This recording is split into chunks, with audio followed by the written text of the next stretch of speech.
మనం భారతదేశంలో వ్యవసాయం అనే చాప్టర్ గురించి ఇప్పుడు చెప్పుకుంటున్నాం.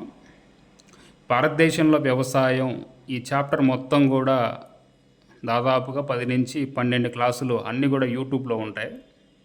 ఒక చాప్టర్ని ఎలా చదవాలి, ఎంత పరిమితితో చదవాలి, ఎలా అప్డేట్ చేసుకోవాలి అనే దానికోసమే ఈ వీడియోస్ మన యూట్యూబ్లో అప్లోడ్ చేయడం జరుగుతుంది. మన టార్గెట్ గ్రూప్ 2 మిషన్ ఇన్స్టిట్యూట్లో క్లాసులు ఏ విధంగా ఉంటాయి అనేది కూడా అందరికీ తెలియజెప్పడం కోసమే ఈ చాప్టర్ భారతదేశంలో వ్యవసాయం అనే ఈ చాప్టర్ని ఇక్కడ పెట్టడం జరుగుతుంది. సో చూడండి ఒకసారి, ఫస్ట్ మనం ఈ చాప్టర్లో భారతదేశంలో వ్యవసాయం, ఈ చాప్టర్లో ఎకానమీలో ఉన్న ఈ భారతదేశంలో వ్యవసాయం అనే ఈ యొక్క చాప్టర్లో పదజాలం టెర్మినాలజీ అనేది తెలుసుకుందాం. ఫస్ట్ వ్యవసాయ ఉత్పత్తి అంటే ప్రొడక్షన్. ఒక సంవత్సర కాలంలో మొత్తం సాగు విస్తీర్ణంలో పండిన పంట పరిమాణమే మొత్తమే ఉత్పత్తి అంటున్నాడు. అంటే ఇవన్నీ కూడా టెర్మినాలజీ అనమాట. ఫస్ట్ అసలు వ్యవసాయ ఉత్పత్తి అంటే ఏందో తెలియాలి. మొత్తం సాగు విస్తీర్ణంలో అనేది ఇక్కడ కీ పాయింట్. పండిన పంట పరిమాణం. ఇప్పుడు ఉదాహరణకి రామయ్య అనే ఒక రైతు తనకి 5 ఎకరాల భూమి ఉందనుకుందాం. ఆ 5 ఎకరాల భూమిలో తను పంట పండించాడు అనుకుందాం. తనకి 5 ఎకరాల మీద 200 బస్తాలు వరి ధాన్యం అనేది వచ్చింది అనుకుందాం. అంటే మొత్తం సాగు విస్తీర్ణంలో అంటే 5 ఎకరాలు ఇస్తే 200 బస్తాలు వచ్చాయి కాబట్టి ఇతని యొక్క వ్యవసాయ ఉత్పత్తి ఎంత అంటే 200 బస్తాలు అలా చెప్పాలి.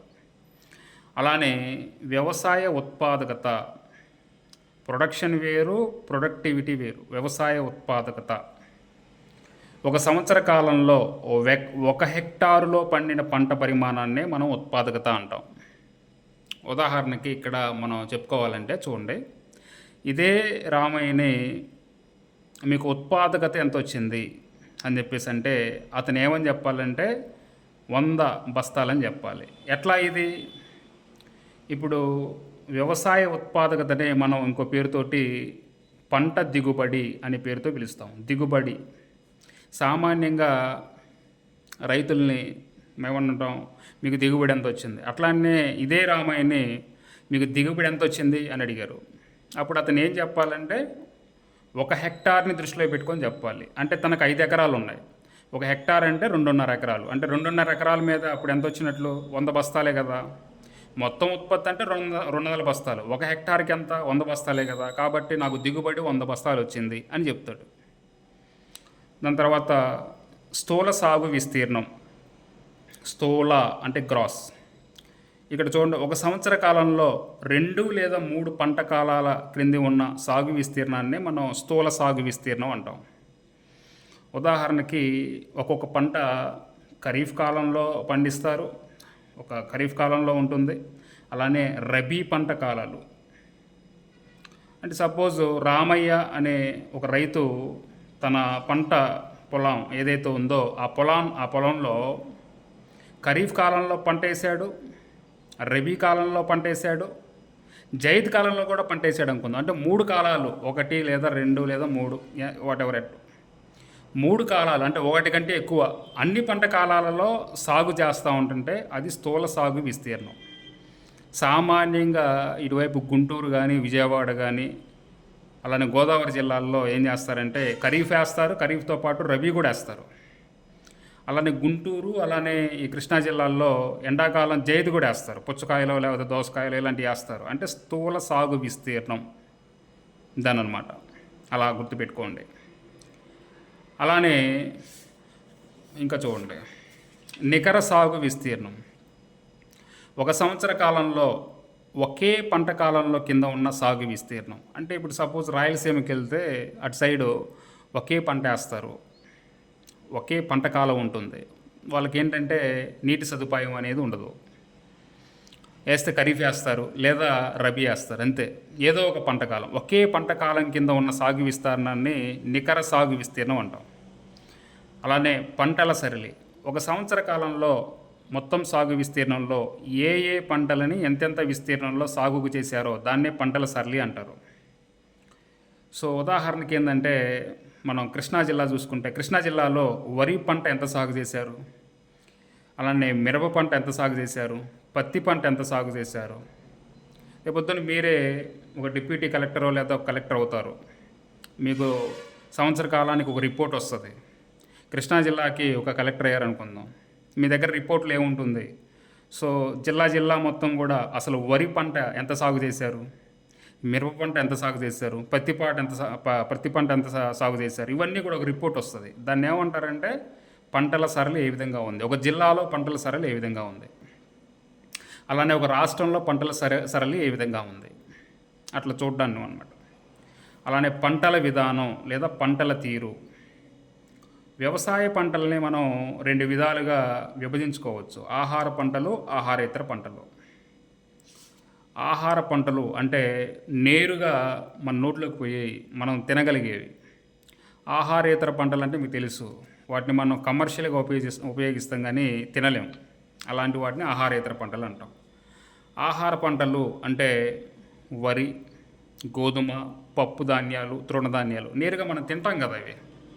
అలానే ఆహారేతర పంటలు. ఆహారేతర పంటలు అంటే పత్తి, పొగాకు, జనుము. సో ఇవనేవి ఆహారేతర పంటలు. అలానే మనకి ఇప్పుడు పంటల గురించి చెప్పుకున్నాం కాబట్టి మనం చెప్పుకునేదే భారతదేశంలో వ్యవసాయం. సామాన్యంగా చాలామందికి బేసిక్స్ తెలియవు, అందుకనే టెర్మినాలజీ గురించి మనం ఫస్ట్ వీడియోలో ఇవే చెప్పుకుంటున్నాం. వ్యవసాయ రంగం అలానే వ్యవసాయ అనుబంధ రంగం, ఈ రెండింటికి తేడా ఉంటుంది. వ్యవసాయ రంగం అగ్రికల్చర్ సెక్టర్ అంటే పంటలు పండించడం. ఇప్పుడు వరకు మనం చెప్పుకున్నాం కదా, అది మొత్తం కూడా అగ్రికల్చర్ సెక్టర్, పంటలు పండించడం. అలా కాకుండా వ్యవసాయ అనుబంధ రంగం అని అంటాం. అగ్రికల్చర్ అలైన్డ్ సెక్టార్స్ అంటాం. అంటే ఏంటంటే పంటలు పండించడంతో పాటు పశుపోషణ చేయడం, అలానే చేపలు లేదా రొయ్యలు ఉత్పత్తి, అలానే అటవీ ఉత్పత్తి, ఇవన్నిటిని వ్యవసాయ అనుబంధ రంగాలు అంటాం. ఓకే, ఈ రెండింటికి ఉన్న డిఫరెన్స్ అనేది ఒకసారి చూడండి. ఇప్పుడు మనం స్టాటిక్ చెప్పుకోవడంతో పాటు రోజు కూడా స్టాటిక్ ఒక 2 క్వశ్చన్స్, అలానే అప్డేటెడ్ ఒక 2 క్వశ్చన్స్ మన వీడియోస్లో ఉంటాయి దీనికి సంబంధించి. ఒకసారి ఒక ప్రశ్న చూద్దాం. ఇప్పుడు ఈ రోజుకి ఈ ప్రశ్న చూడండి. భారతదేశంలో ఆహార ధాన్యాల ఉత్పత్తి గురించి ఈ క్రింది అంశాలను పరిశీలించండి. 2023-24 సంవత్సరానికి సంబంధించి ఆహార ధాన్యాల ఉత్పత్తి 328.9 మిలియన్ టన్నులు, 3వ ముందస్తు అంచనాల ప్రకారం అంటున్నాడు. ఇది ఫస్ట్ స్టేట్మెంట్. అలానే 2023-24 సంవత్సరానికి సంబంధించి ఆహార ధాన్యాల ఉత్పత్తి అంటే 3వ ముందస్తు అంచనాల ప్రకారం 2022-23 సంవత్సరం ఉత్పత్తి కంటే స్వల్పంగా పెరిగింది అంటున్నాడు.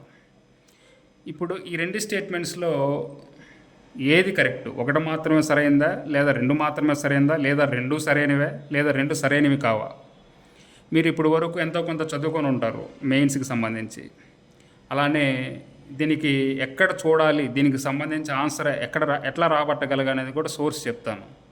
మీరు ఇండియన్ ఎకనామిక్ సర్వే ఏదైతే ఉందో అది మీరు చూడండి, దానిలో దీనికి సంబంధించిన ఆన్సర్ ఉంటుంది. ప్రతి ఒక్కళ్ళు కూడా ఈ వీడియో కింద కామెంట్ రూపంలో ఆన్సర్ అనేది చెప్పండి. ఆన్సర్ ఒకవేళ ఏ అయితే ఆప్షన్ ఏ, ఒకవేళ బి అయితే ఆప్షన్ బి, లేదా సి అయితే ఆప్షన్ సి, ఇట్లా కామెంట్స్ పెట్టండి. చూద్దాం ఎంతమంది రైట్ ఆన్సర్ పెడతారో, ఎంతమంది తప్పు ఆన్సర్ పెడతారో చూద్దాం ఒకసారి. Thank you. అయితే దీనికి ఆన్సర్ అనేది నెక్స్ట్ వీడియోలో నేను మీ గురించి ఎక్స్ప్లెయిన్ చేస్తాను. దాని తర్వాత నెక్స్ట్ కంటిన్యూ అవుతుంది.